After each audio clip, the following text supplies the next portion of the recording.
Assalamualaikum dan welcome back to Faz Channel. So bersama aku lagi Faizal. Dalam video kali ni aku nak kongsikan pendapat aku mengenai Black Shark 3 Pro, macam mana dia punya function, battery, charging, screen apa semua aku akan kongsikan dalam video ni. By the way, sebelum ni juga aku ada buat video mengenai Black Shark 3 warna hitam ni, korang boleh check it out video aku yang sebelum ni.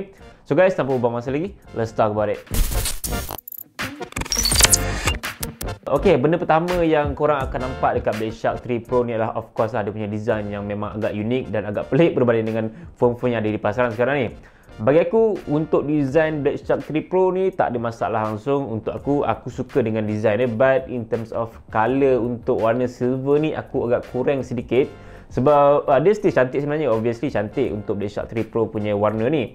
Untuk aku punya cita rasa tu macam tak kena sangat. So aku lebih prefer sebenarnya warna hitam yang ada pada Black Shark 3. Hopefully masuklah kan untuk warna black dekat Black Shark 3 Pro ni. And macam aku mention pada video Black Shark 3 sebelum ni, dia punya design atas bawah kamera dengan charging dock ni untuk magnetic ni still macam nampak sama. And then korang akan confuse sikit lah kadang-kadang. Untuk Black Shark 3 Pro ni, bahagian belakang dia ni ada macam satu texture yang bergaris-garis. So korang akan feel the texture. And then dia punya feel memang feel kaca kat bahagian belakang ni. And then korang juga ada X aluminium dekat bahagian tepi ni yang feel dia matte finish. Sama je macam Black Shark 3 sebenarnya. Pada bahagian frame dia menggunakan jenis aluminium juga. So korang akan feel solid gila untuk Black Shark 3 Pro ni. Satu benda lagi yang aku nak kena cakap juga, dia macam feel sama macam Black Shark 3, which is dia punya power button and then volume button dia nampak kecil berbanding dengan phone-phone yang ada di pasaran sekarang ni. Even dia punya placement tu pun macam susah korang nak capai lah untuk Black Shark 3 Pro ni, disebabkan oleh untuk Black Shark 3 Pro ni nak disesuaikan dengan Fan Cooler Pro ataupun aksesori yang ada diorang jual kan. So kalau Fan Cooler Pro letak kat tengah ni, dia tak ganggu button tu. Itulah kelebihan untuk power button dan volume button yang diletakkan atas sedikit berbanding dengan phone-phone biasa. Satu lagi aku lupa nak mention, dia juga ada satu macam button khas untuk korang nak turn to mode Black Shark Space untuk game mode lah. Obviously dekat bahagian tepi ni dia macam lebih kurang macam Nubia dan Magic 5G punya ada benda ni kan. Ada benda yang menarik lagi nanti aku akan mention. Aku tahu korang nak cakap pasal apa tu.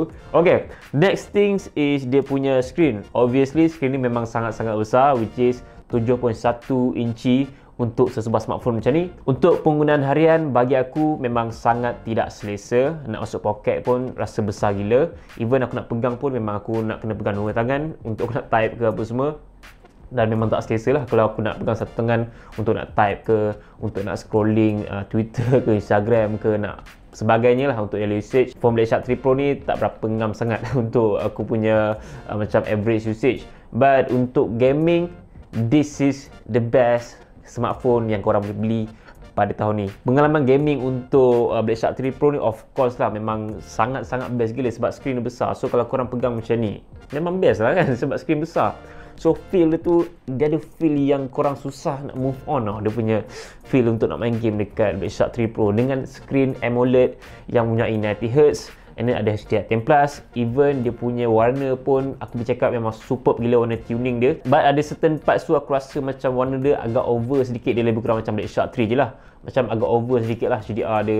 Kalau tengok video tu, warna tu sepatutnya macam biasa je. Tapi warna yang diletakkan pada Black Shark 3 Pro ni terlalu macam bright sangat, membuatkan warna tu macam jadi pelik sedikit lah. So itu yang perasan untuk Black Shark 3 Pro. But kadang-kadang tu warna dia memang nampak cantik gila lah. So Black Shark 3 Pro, screen dia superb gila.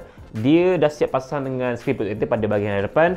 And then apa lagi aku nak mention? Okay, dia punya design dia masih menggunakan of course lah untuk gaming smartphone tak perlu pun curve screen ke, tak perlu punch hole apa semua.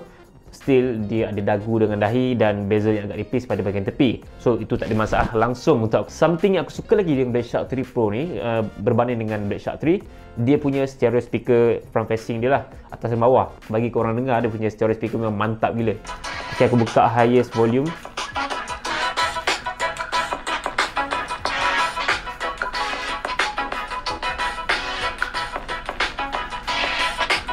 Bila sebut je mengenai Black Shark ni, apa sih korang dah tahu yang satu? Dia punya feel tu macam ada surrounding speaker tau, sebab dia punya screen besar. And then jarak dia tu of course lah akan lebih macam jauh sedikit. So that's why dia punya speaker tu memang sedap gila dengar kat telinga kan. Kalau korang main game lagi lah memang sedap gila. The next thing is about dia punya kamera. So, untuk Blade Shark 3 Pro ni actually dia punya spesifikasi kamera sama je macam Blade Shark 3, which is menggunakan 64MP kamera utama, 13MP kamera ultra wide dan 5MP depth sensor. Yang menariknya untuk kamera utama Blade Shark 3 Pro ni, dia mampu merakam video 4K 60fps dan juga mampu merakam video slow-mo 1080p 240fps. So, gaming smartphone 4K 60fps, nice gila kan. Bagi aku lah, kualiti gambar memang sangat-sangat baik untuk gaming smartphone macam ni tahun 2020. Dia memang setara macam phone flagship lah, but in certain parts tu korang akan nampak lah macam warna dia tak berapa okey sangat.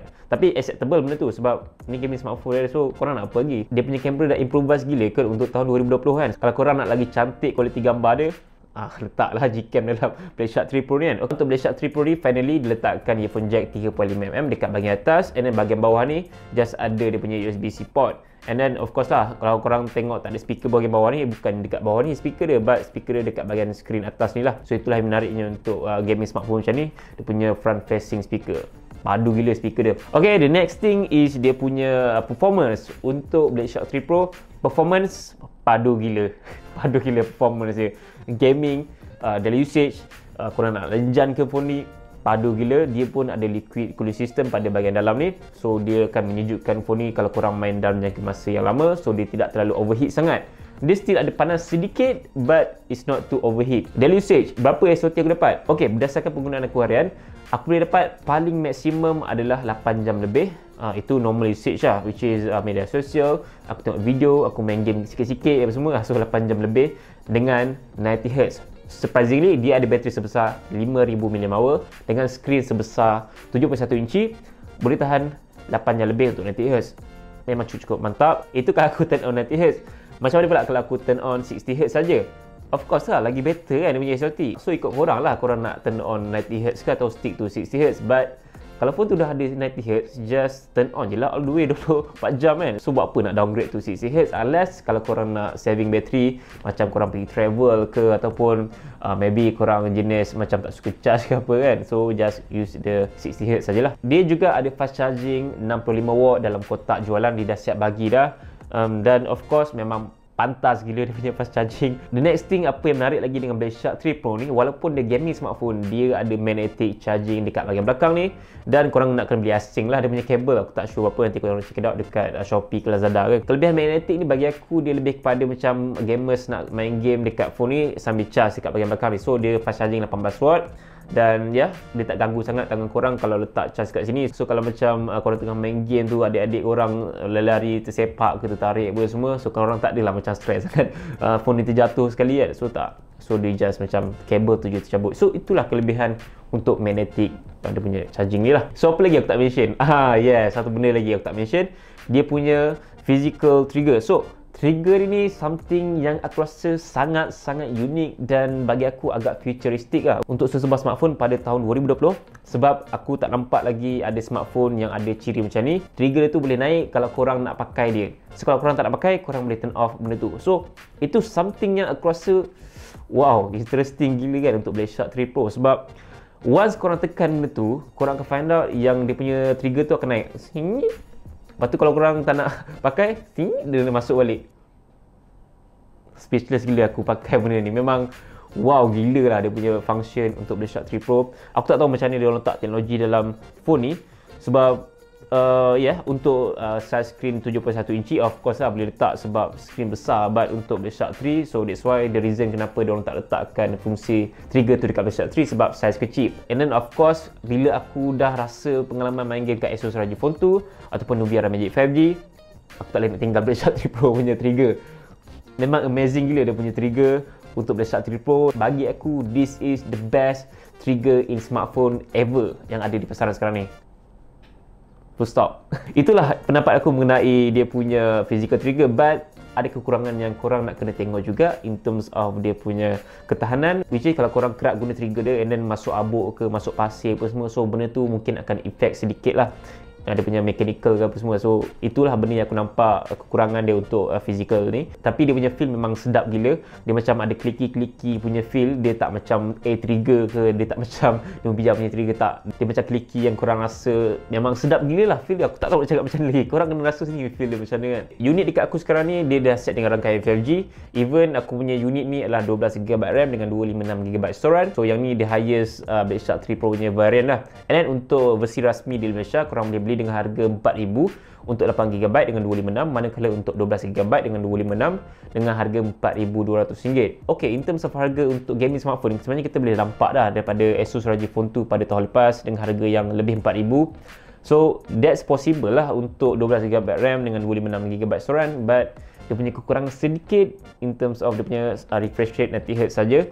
Tapi dengan specs dia apa semua, and then dengan physical button macam ni yang bagi aku sangat futuristic lah. And then ada magnetic belakang ni lagi, and then dengan fast charging 65W, and then speaker dia mantap, screen AMOLED semua. Aku rasa benda tu dapat counter lah untuk dia punya 120Hz tu. Tapi kalau dia guna 120Hz lagi bagus lah untuk harga 4,000 kan. So yes, overall untuk Blade Shark 3 Pro dengan harga 4,000 dan 4,200, bagi aku agak ngam jugalah dengan apa yang ditawarkan. Snapdragon 865, UFS 3.0, rangkaian 5G, screen Super AMOLED dengan 7.1 inci, physical button macam ni, and then apa lagi, fast charging 65W, ada magnetic charging belakang ni, kamera 64MP, 3 kamera.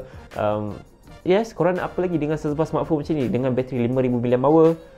Cukup mantap untuk Blade Shark 3 Pro. Even korang boleh adjust lah dia punya lampu belakang ni, dan aku tak pasti kenapa dia letak lampu LED kecil bahagian bawah dengan atas. Aku rasa benda tu tak perlu kot. Just letak lampu dekat bahagian logo Blade Shark je lah kan, dekat tengah-tengah ni. Sebab kalau korang pegang macam ni phone ni, korang tak nampak pun lampu LED bawah dengan atas ni. So macam agak nonsense lah dia letak benda tu dekat Blade Shark 3 ataupun Blade Shark 3 Pro kan, lampu macam tu. Ya, untuk feel pegang bagi aku daily driver agak kurang lah sebab terlalu besar, heavy dan tak mesra masuk poket. But untuk gaming, this is one of the best smartphone yang korang boleh dapat dekat tahun 2020 dan dekat Malaysia dengan harga 4,000. Macam mana korang rasa dengan Blade Shark 3 Pro? Korang rasa go for Blade Shark 3 ataupun go for Blade Shark 3 Pro? Okay guys, aku rasa itu saja untuk pendapat aku mengenai Blade Shark 3 Pro. Korang boleh nyatakan pendapat korang dekat bahagian komen. Macam mana phone ni, harga dia, specs dia apa semua kena ke tak kan. Follow Twitter dan Instagram aku. Jangan lupa untuk subscribe channel aku sekali. InsyaAllah kita akan bertemu lagi dalam video. Assalamualaikum.